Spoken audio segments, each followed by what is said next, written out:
I want to jump right into Jeff. Jeff, I wanted to thank you so much for joining us. You are Air Force retired, as we said, your son. I appreciate you joining us. This is just sort of the icebreaker tonight. Thank you for being here. Hey, thanks for having me, Sean. I appreciate it. I know we've been trying to do this for about 6 months, so I'm glad our calendars worked out. So, Air Force retired. How many years did you do? So I did 28 years. I retired 3 years ago, 2.5 years ago. Yeah. Congrats. What year did you go in? I entered the service in 1994. I was commissioned out of the United States Air Force Academy. 1994. Okay, so that's right after Desert Shield, Desert Storm, right? Yeah, my whole career from like the time I entered basic training in 1990. I remember Saddam invaded Kuwait. So Mhm. that was like within months of, or weeks actually, of me entering the service as a cadet. And then, kind of ironically, that started the National Defense Service Ribbon, which everybody who serves in uniform gets the National Defense Service Ribbon. And that term ended on September 30th of 2022, and I retired October 1st. So my entire career was basically the same time frame, the same 20 years that the National Defense Service Ribbon was available for Yeah. members. What did you do in the Air Force? I was a pilot primarily, but over 28 years had a lot of uh, different, desk jobs and career experiences and locations. What did you fly?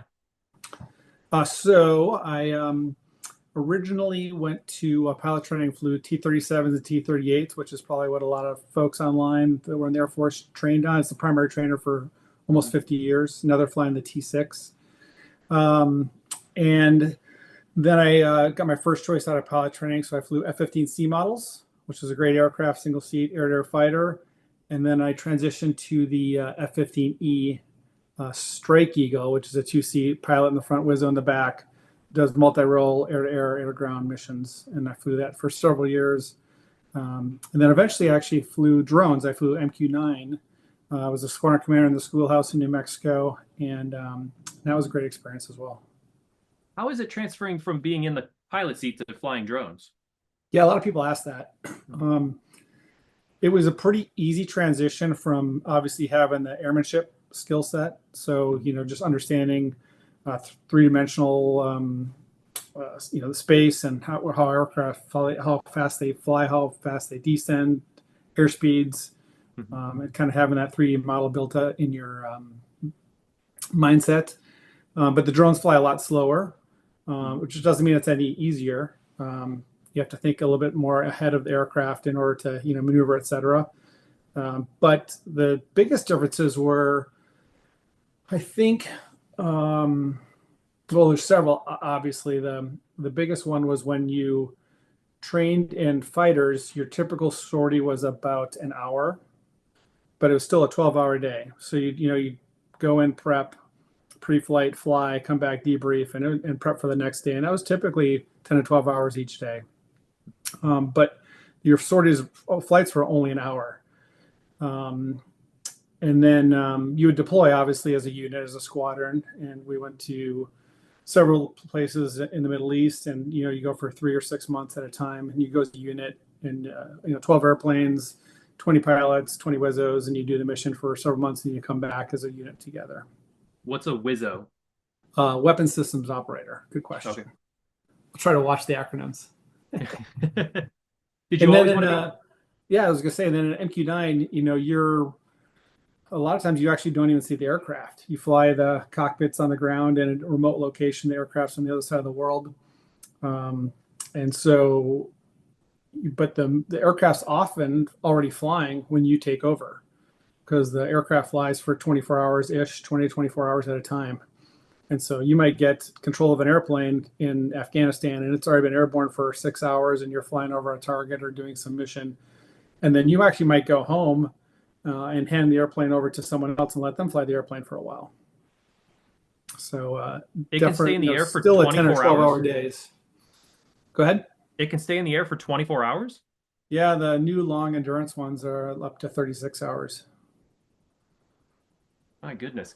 As a fighter pilot, how do you feel about drones? Do you feel like manpower, like a human flying a plane is still much better than a drone?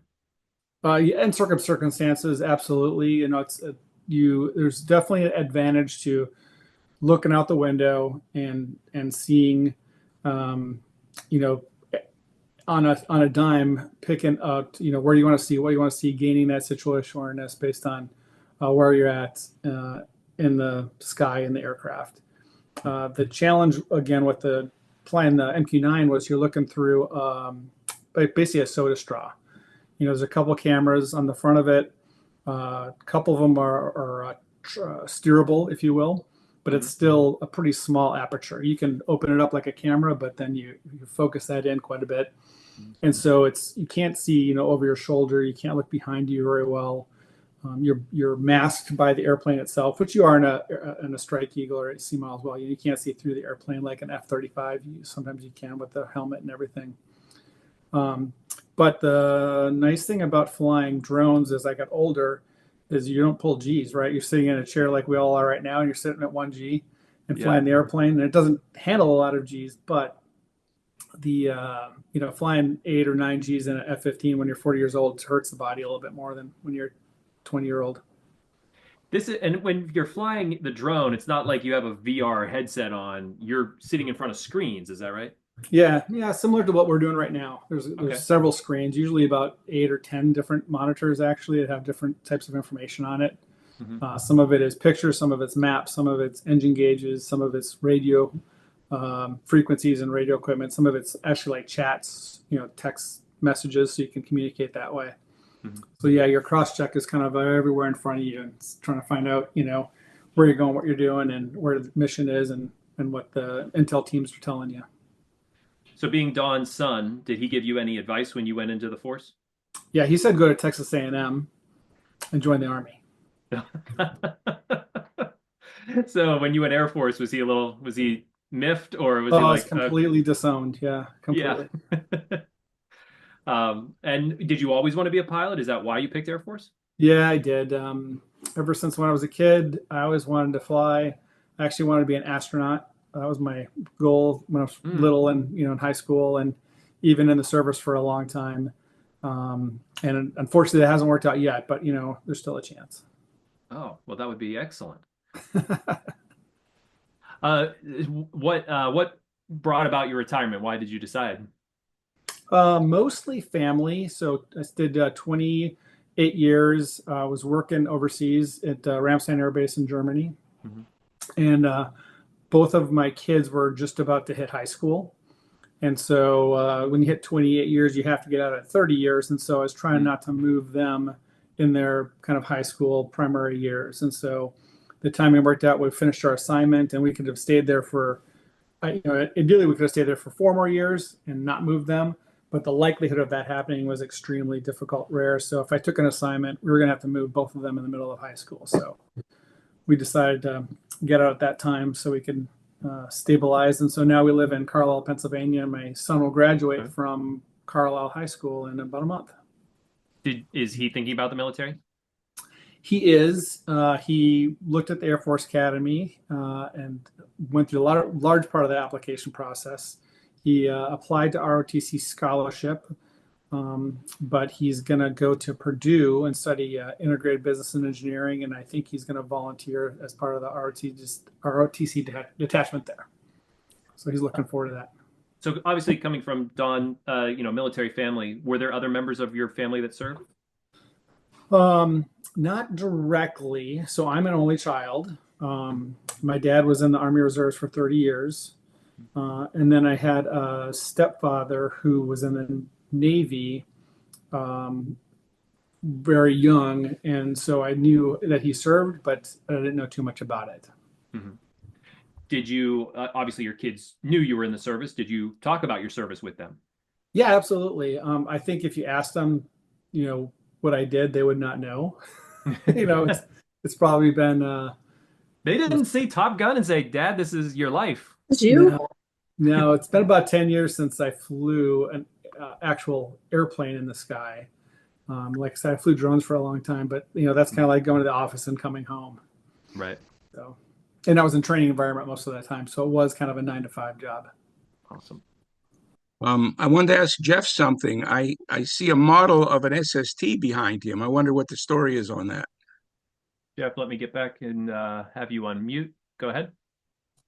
Sorry, I keep muting myself. That's all right.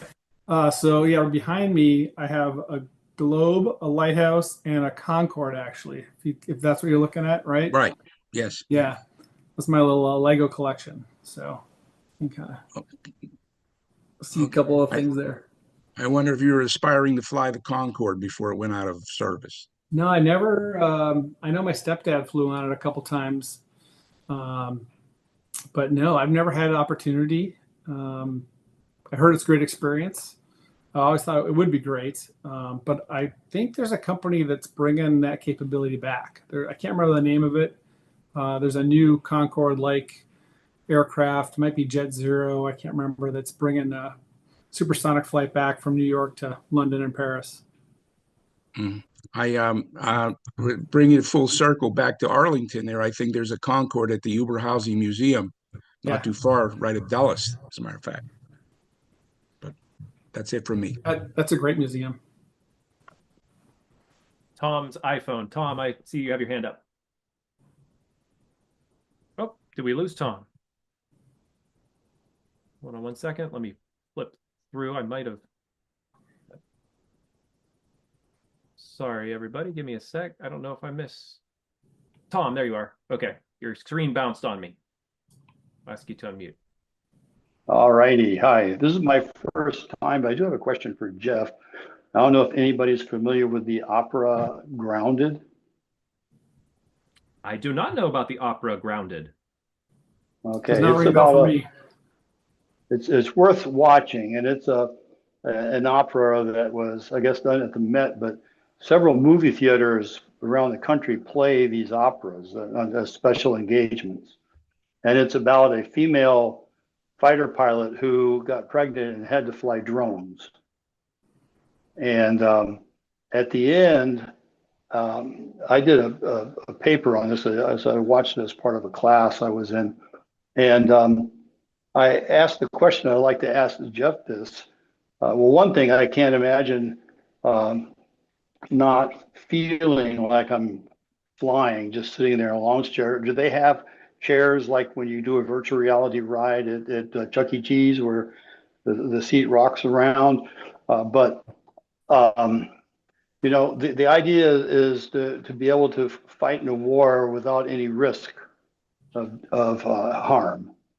And I really feel like that's not the way to go to battle. I was a helicopter pilot in Vietnam, and I don't think I could have done it on a television screen. I just, you know, don't think it would have been possible to do that remotely. So I'm just curious if he has any thoughts on the, I don't know, the distance, I guess, of flying a drone. In the film, in the play, she asked the question if in the Odyssey, if how would it have been if oh, there I go, sounding like a dummy again. Who was it in the Odyssey that had to come back, had to fight the sirens, but Wish not I home. could say. I don't know the name.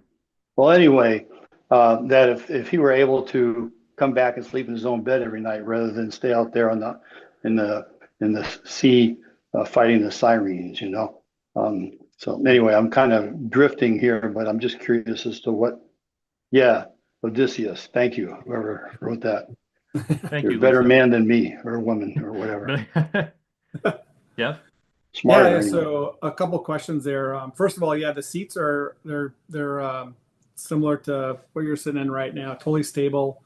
They're pretty comfortable, I think, generally speaking, compared to a cockpit. You know, the ejection seats are not comfortable at all to sit on for long hours. They did several ocean crossings and you know, sitting in one position, not getting up for 12 hours at a time. That was very uncomfortable. The good thing about the MQ-9 or drone cockpits is you can get up and stand up. You can change crews like we talked about. The airplanes are flying for a long time. You can put it on autopilot for a couple seconds, jump out of the seat. Someone can jump in your seat. You can go get some food, take a break, 30 minutes, whatever, 5 minutes, go to the bathroom. things you just don't dream about you can do in a fighter cockpit where you can barely wiggle your legs. Yeah, definitely the technology it's a great discussion or a great debate, and I'm happy to talk about it. I mean, it's definitely the evolution of, where all the services want to go right now. You hear a lot about artificial intelligence, and I think that's, more of a morale question, is how much power do you give machines and how much you allow them to learn for themselves. But a lot of discussions right now in the Army about robotics, robotic soldiers. You see at trade shows, they have these, robotic dogs that can do recon. They have cameras. They can search out for mines, and they're all metal. They're battery Yeah, powered. I guess my question is, though, doesn't it make it too abstract? It's like when I was a kid, the dog food commercials used to say, "My dog's better than your dog," and it's like, okay, so you have a better dog than me, so does that mean I lost the war? I mean, I just don't like it. To me, it becomes too abstract. It's too indifferent. It takes the combat out of it, and so why even have it? Why even have a war if you're not actually having a war? I'm sorry if If I there's sound no like a risk, it's warmonger. like you're saying, Tom, you're sort of saying like there's no actual skin in the game. Like, Yes, exactly. It's like Yeah, it's like paper trading the stock market. yeah, yeah.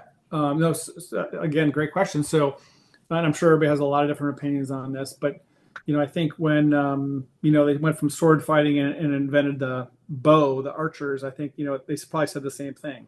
Like, hey, Yes, if you can't exactly. if you can't hit the person with your sword, you don't have your skin in the game.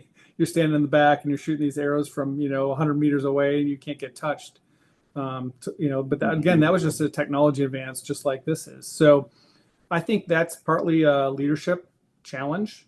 For a lot of people, they have been in combat, they have deployed, they have been in harm's way, they have been physically shot at before they did a mission where they didn't, like myself.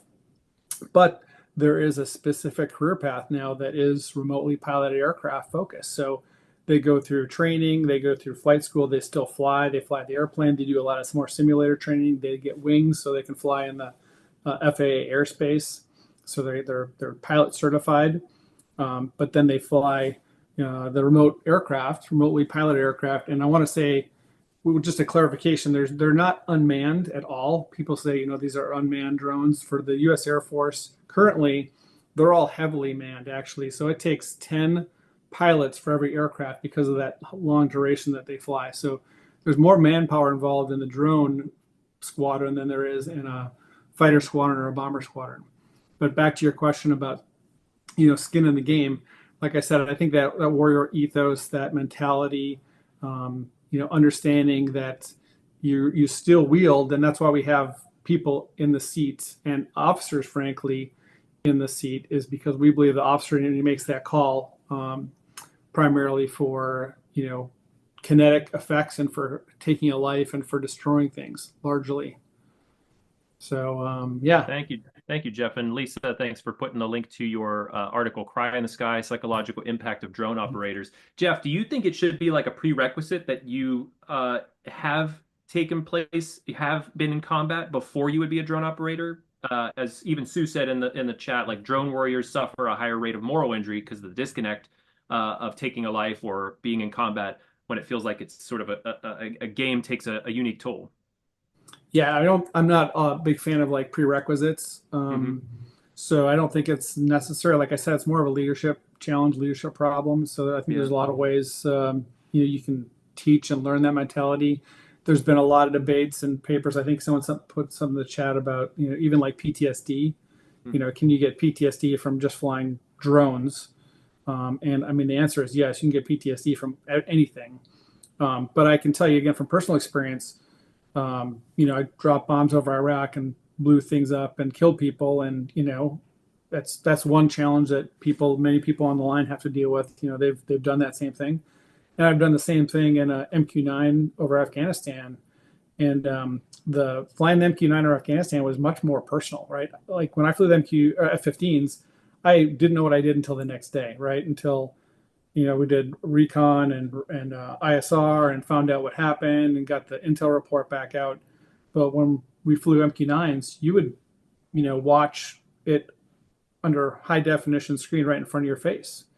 And you saw the impact of the missile hitting the car or the person. You saw them, literally picking up body parts and burying them in the same, minutes after you did the effect. So it's very personal, very traumatic, very disturbing for a lot of people. And then, the other challenge is that people say is that you go home to your family. You don't have a lot of time to decompress.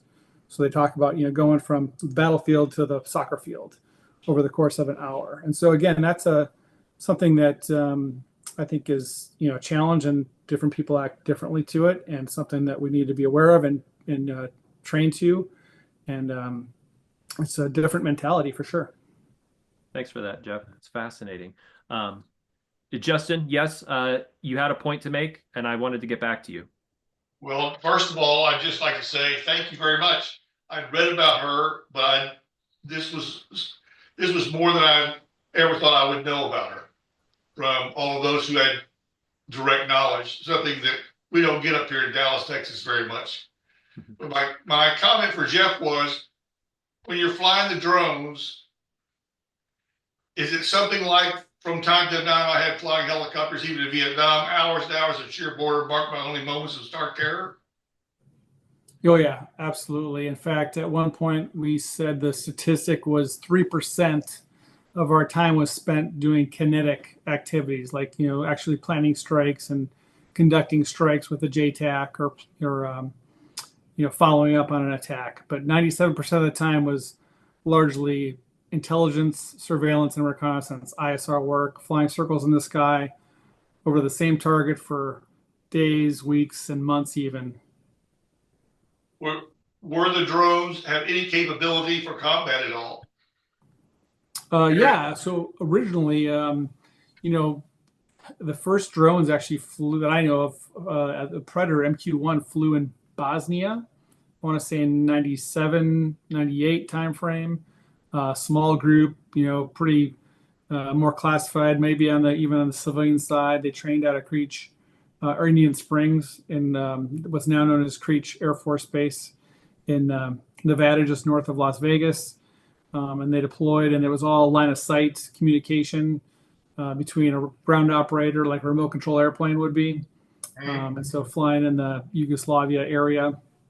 And then over time, they would find targets, and they'd said, hey, this is, it's very difficult to find something through a soda straw with maybe before even GPS was available on the aircraft, and trying to talk some type of other aircraft with a weapon to that target in the middle of a country. And so at one point they said it'd be pretty smart if we could put some type of munition on the vehicle, because we call it the kill chain. It's find, fix, track, target, engage, assist. So F-15E. And a lot of times, now we could not do that whole kill chain from beginning to end. And then when they added eventually bombs and Hellfire missiles to the MQ-1 Predator, and then the MQ-9 had a lot more carriage capacity. That's when you started seeing some of the kinetic strikes. There's a book called The Obama Wars, where drones really became kinetic actors, where they would find people with other intel sources and track them until there was the right time, and it was no collateral damage, and they would take out that target.